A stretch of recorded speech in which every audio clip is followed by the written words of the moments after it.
வணக்கம் நண்பர்களே. நாளொரு கதையில் இன்று கதை எண் 75 இழப்பு. சொல்பவர் எஸ். தண்டபாணி, பொள்ளாச்சி.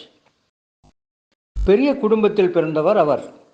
தம்முடைய சொத்துக்கள் எல்லாவற்றையும் அவர் வாரி வழங்கிவிட்டு தவம் செய்யும் பொருட்டு காட்டிற்கு புறப்பட்டார்.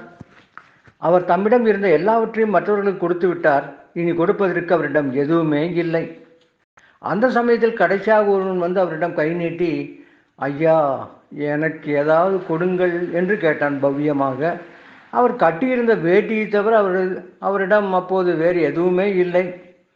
ஜரிகை கரை போட்ட 8 முழம் பட்டு வேட்டியை அவர் உடுத்தியிருந்தார். அவர் கடைசியாக அதைத்தான் கட்டிக்கொண்டு புறப்பட்டிருந்தார். அவர் தம் எதிரில் பரிதாபமாக நின்று கொண்டிருந்தவரை பார்த்தார். அந்த 8 முழ வேஷ்டி 2ஆக கிழித்து 4 முழத்தை அவனிடம் கொடுத்தார். மீதி 4 முழத்தை துணியாய் கட்டிக்கொண்டு அவர் காட்டிற்கு புறப்பட்டார். இவன் என்ன செய்தான் தெரியுமா?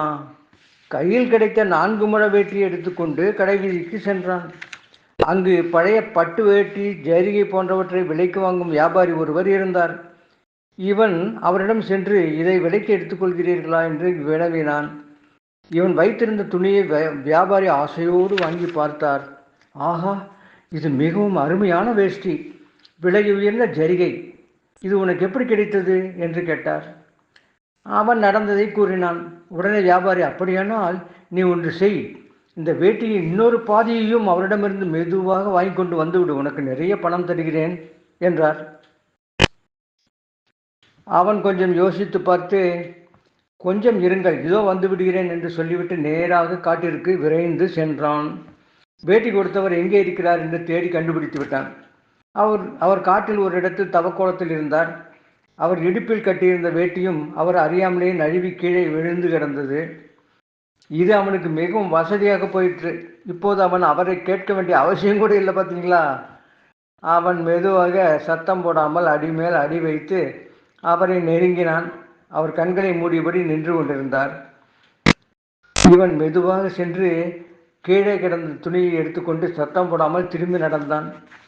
அவன் சிறிது தூரம் நடந்து ஓட ஆரம்பித்த சமயத்தில் அவன் காலில் கீழே விழுந்த ஒரு முள் நறுக்கென்று தைத்தது.